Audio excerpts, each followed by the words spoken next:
اعوذ باللہ من الشیطان الرجیم بسم اللہ الرحمن الرحیم۔ ناظرین، رسول کریم صلی اللہ علیہ وآلہ وسلم کی بعثت کے متعلق بائبل میں مذکور پیشگوئیوں پر مبنی پروگرام لے کر آپ کی خدمت میں حاضر ہیں۔ اس پروگرام میں ہم عہد نامہ قدیم اور عہد نامہ جدید میں رسول کریم صلی اللہ علیہ وآلہ وسلم کی آمد کے متعلق جو گزشتہ انبیاء نے بشارات یا پیشگوئیاں کی تھیں ان کا ذکر کرتے ہیں، جیسا کہ سورۃ الاعراف میں اللہ تعالیٰ ارشاد فرماتا ہے: الذین یتبعون الرسول النبی الامی الذی یجدونہ مکتوبا عندہم فی التوراۃ والانجیل، کہ وہ لوگ جو ہمارے اس رسول کی اتباع کرتے ہیں جو نبی ہے اور امی ہے، جس کا ذکر تورات اور انجیل میں ان کے پاس لکھا ہوا موجود ہے۔ ان الفاظ سے ظاہر ہوتا ہے کہ تورات اور انجیل میں ضرور ایسی پیشگوئیاں یا بشارات موجود تھیں جس میں ایک عظیم الشان نبی کی آمد کے متعلق بتایا گیا تھا۔ چنانچہ گزشتہ پروگراموں میں ہم نے تورات اور اسی طرح عہد نامہ قدیم میں جو دوسرے انبیاء نے پیشگوئیاں کی تھیں ان کا ذکر کیا تھا۔ آج سے ہم اناجیل میں مذکور ان پیشگوئیوں کا ذکر کریں گے جن کے مصداق حضرت صلی اللہ علیہ وآلہ وسلم ہیں۔ چنانچہ آج جو پہلی پیشگوئی جس کا ہم نے انتخاب کیا ہے وہ متی باب 21 آیت 33 تا 46 میں وارد ہوئی ہے۔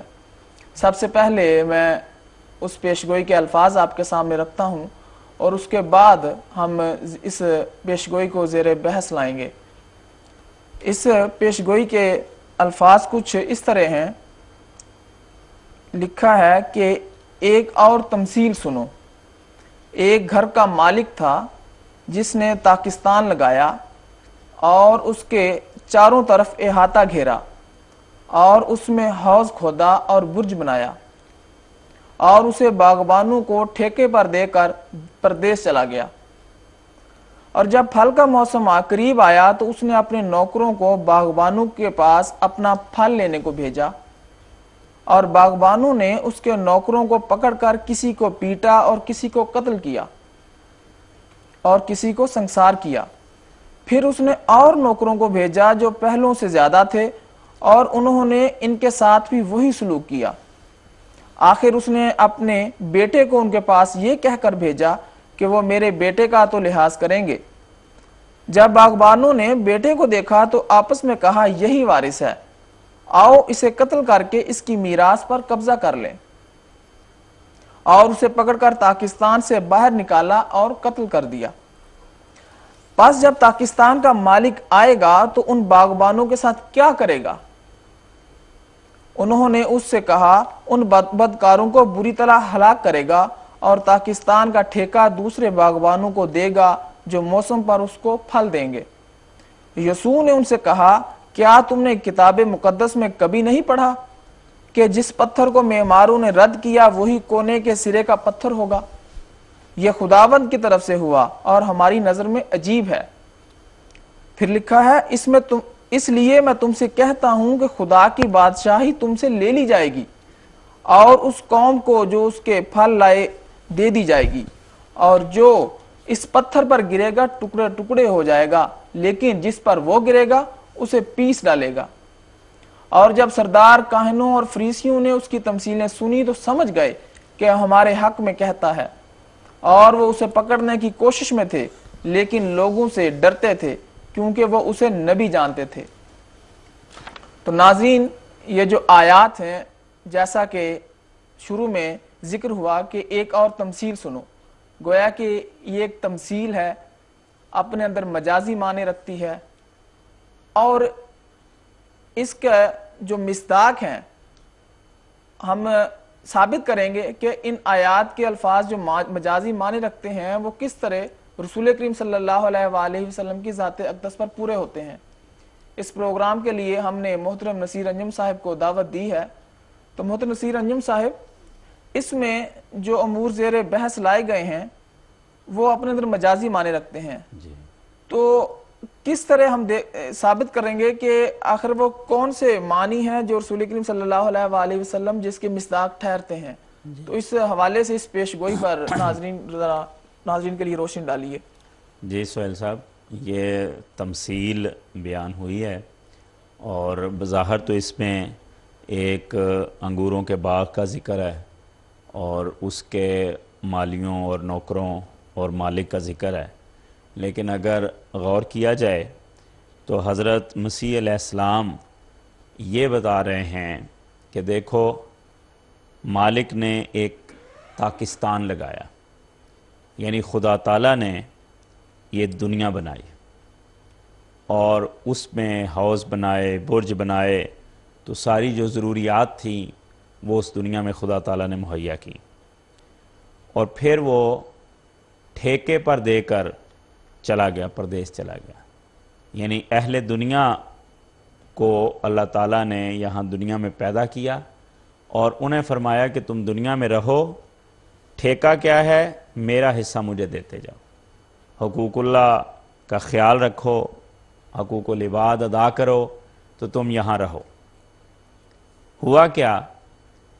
وہ جو باغبان تھے جن کے سپرد مالک کر کے گیا تھا، انہوں نے ان حقوق کی پاسداری نہ کی۔ چنانچہ جب کچھ عرصہ بعد پھل کا موسم آیا تو مالک نے اپنے نوکر بھیجے، مراد انبیاء علیہ السلام، جو دنیا میں آئے تاکہ لوگوں کو نیکی اور بدی میں تمیز سکھلائیں، ان کو یاد دلائیں کہ حقوق اللہ ادا کرو۔ تو دنیا والوں نے ان کے ساتھ برا سلوک کیا، اچھا سلوک نہیں کیا، استہزاء کیا، ٹھٹھا کیا، کسی کو مارا، کسی کو پکڑا، کسی کو قتل کیا۔ تو یہ دنیا والے نبیوں کے ساتھ سلوک کرتے رہے، سلسلہ وار نبی آتے رہے۔ تمثیل کہتی ہے نوکر آئے، پھر خدا نے اور نوکروں کو بھیجا، تو جس طرح انبیاء کے سلسلے دنیا بھر میں آتے رہے ان کا ذکر ہے۔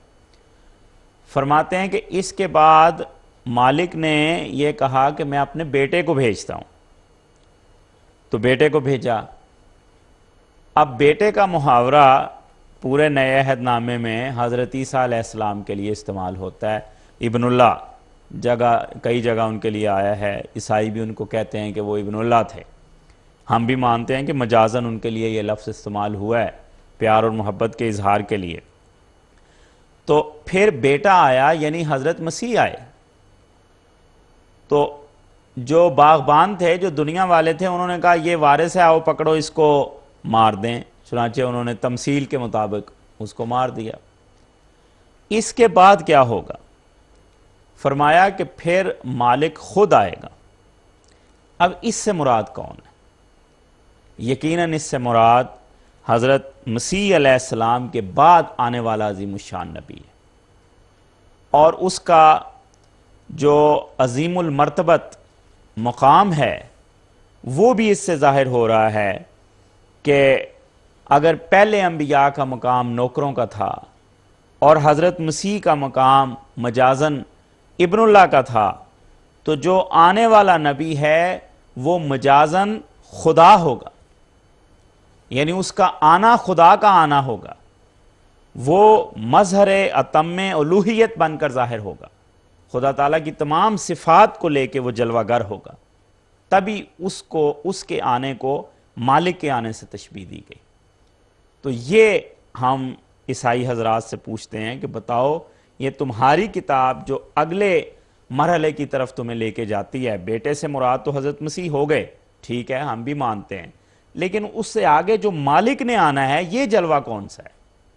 تو پھر ہم انہیں بتاتے ہیں کہ یہ حضرت صلی اللہ علیہ وسلم ہیں، کیونکہ حضرت مسیح علیہ السلام کے بعد اور تو کوئی عظیم الشان نبی ظاہر نہیں ہوا۔ یہ سب درست آپ کی بات کہ مالک سے مراد جی رسول کریم صلی اللہ علیہ وآلہ وسلم کی ذات ہے، جی لیکن آگے جو آیت 42 سے شروع ہوتا ہے جی کہ یسوع نے ان سے کہا کہ کیا تم نے کتاب مقدس میں کبھی نہیں پڑھا کہ جس پتھر کو معماروں نے رد کیا وہی جی کونے کے سرے کا پتھر ہوگا؟ جی تو یہ آیات جو زبور میں بھی وارد ہوئی ہیں، جی جی تو ان آیات کا مصداق رسول کریم صلی اللہ علیہ وسلم اگر ہیں تو وہ کس طرح میں عرض کرتا ہوں، اگلی جتنی آیات ہیں وہ اس بات کو کھولتی چلی جاتی ہیں اور ہماری تائید ہوتی چلی جاتی ہے کہ اس میں جو ہمارا موقف ہے وہی درست ہے اور وہی اس کے معنی بنتے ہیں۔ جس پتھر کو معماروں نے رد کیا، اس سے کیا مراد ہے؟ بنی اسرائیل ایک قوم تھی، اس میں پے در پے نبی بھی آئے۔ ایک ان کے جو بنی اسماعیل کی شاخ، حضرت اسماعیل علیہ السلام کی شاخ تھی، جو بنی اسماعیل کہلاتے تھے۔ اب شروع سے ہی چونکہ حضرت سارہ اور حضرت ہاجرہ کا بائبل جو بیان کرتی ہے کہ ان میں ایک قسم کی حضرت سارہ کی رکابت کی صورت پیدا ہو گئی، حضرت ہاجرہ کے ہاں پہلے بچہ پیدا ہو گیا، انہوں نے کہا کہ ان کو چھوڑ آئیں یہاں سے، چنانچہ حضرت ابراہیم نے حضرت ہاجرہ اور حضرت اسماعیل کو چھوڑ آئے عرب میں، وہ الگ مضمون ہے۔ لیکن اس سے بنی اسرائیل بنی اسماعیل کو حقارت کی نظر سے دیکھتے تھے اور رکابت کی نظر سے دیکھتے تھے، اور حقارت کہتے تھے کہ یہ تو لونڈی کا بیٹا ہے، اور ان سب کو گویا وہ سمجھتے تھے یہ غلام ہیں، لونڈی کے بیٹے ہیں، یہ ہمارے ہم پلہ نہیں ہو سکتے، ہم وارث ہیں۔ تو یہ تھے وہ پتھر جس کو معماروں نے رد کیا، جن کو حقیر سمجھا جاتا تھا، اور بائبل اس مضمون سے بھری پڑی ہے کہ وہ ان کے ساتھ حقارت کا سلوک کرتے تھے۔ تو اس لیے کوئی اسرائیلی تو اس کا مخاطب ہو نہیں سکتا، اس کا مخاطب کوئی بنی اسماعیل میں سے ہی ہو سکتا ہے جس کو حقارت کے ساتھ وہ سلوک کرتے تھے۔ چنانچہ حضرت محمد مصطفیٰ صلی اللہ علیہ وسلم وہ بنی اسماعیل میں سے آئے، اور اگلی آیتیں اس کو اور کھولتی، فرمایا کہ وہی کونے کے سرے کا پتھر ہو گیا، وہ ایسا مقام اللہ تعالیٰ اس کو عطا کرے گا کہ وہ ان سب پر گویا بھاری ہو جائے گا۔ اب حضرت نبی کریم صلی اللہ علیہ وسلم کا معاملہ یہی ہے، بعد میں آئے، لیکن اللہ تعالیٰ نے آپ کو خاتم النبیین قرار دیا، تمام نبیوں کا سردار قرار دیا، آپ کی شریعت کو آخری شریعت قرار دیا، تو آپ واقعی کونے کے سرے کا پتھر بن گئے۔ حضرت نبی کریم صلی اللہ علیہ وسلم نے ایک حدیث میں اس کی طرف اشارہ کیا کہ دیکھو ایک خوبصورت عمارت تھی، لیکن اس میں صرف ایک اینٹ کی جگہ خالی تھی، اور میں وہ اینٹ ہوں، میرے آنے سے وہ عمارت مکمل ہو گئی۔ اب دیکھیں سہیل صاحب، کونے کے سرے کے پتھر میں ایک اور بھی خوبی ہوتی ہے کہ آپ دیوار بناتے جائیں، جب تک اس کا کونا بنا کے چار دیواری نہیں بنائیں گے، چھت نہیں پڑے گی، عمارت نہیں بنے گی۔ تو کونے کے سرے کا پتھر یہ مفہوم رکھتا ہے کہ عمارت بنانے کے لیے اور عمارت کی تکمیل کے لیے یہ لازمی ہے، اس کے بغیر عمارت نہیں بن سکتی۔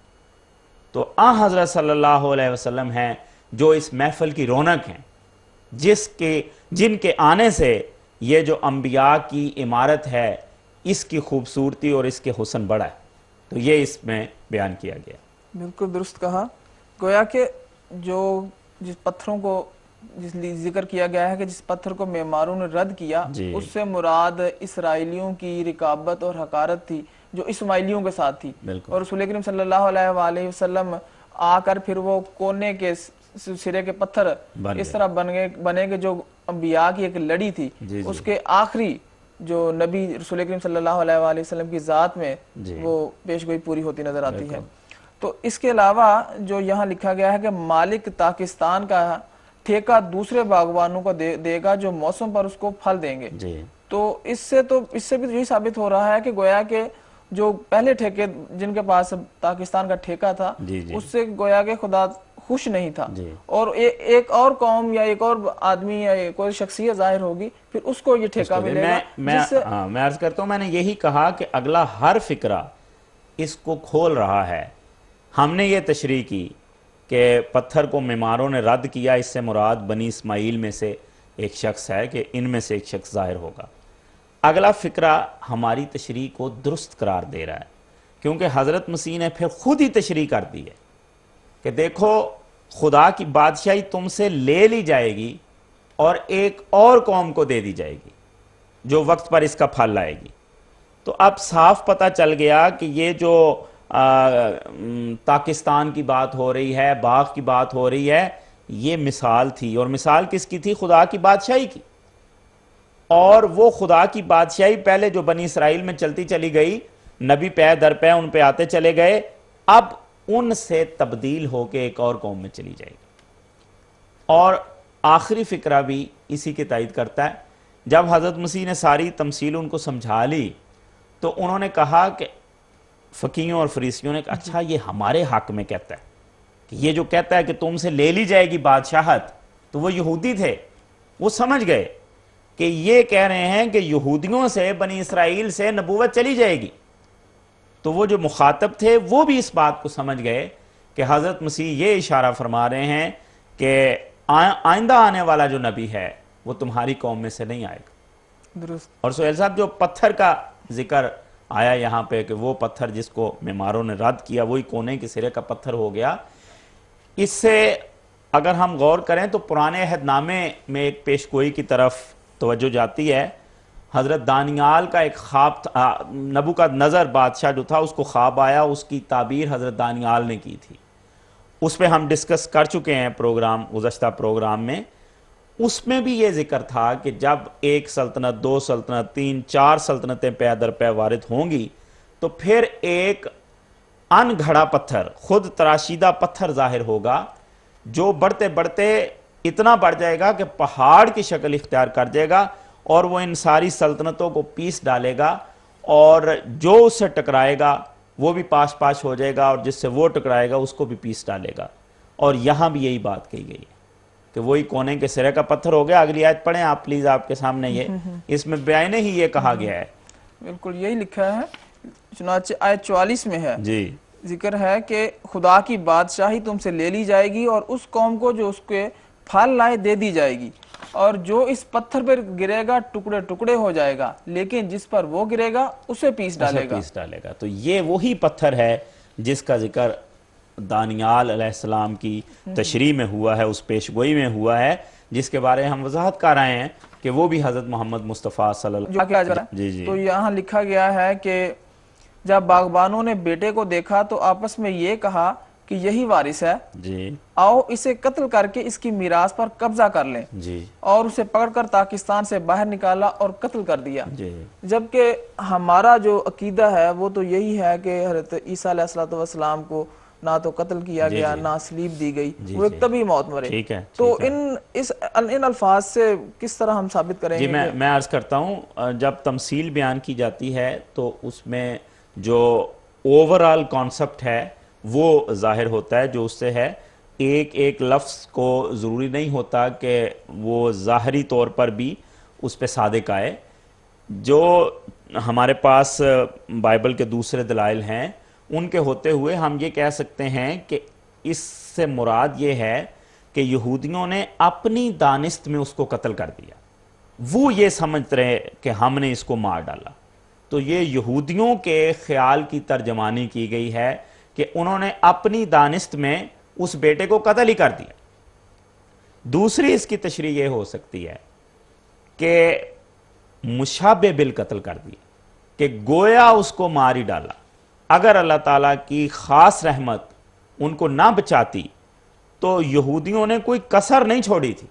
جس طرح ہم کہتے ہیں نا کہ نئی زندگی ملی، تو وہ پہلی زندگی ختم نہیں ہوئی ہوتی، ختم ہونے کے قریب جا پہنچتی ہے تو ہم کہتے ہیں کہ اس شخص کو تو نئی زندگی ملی ہے۔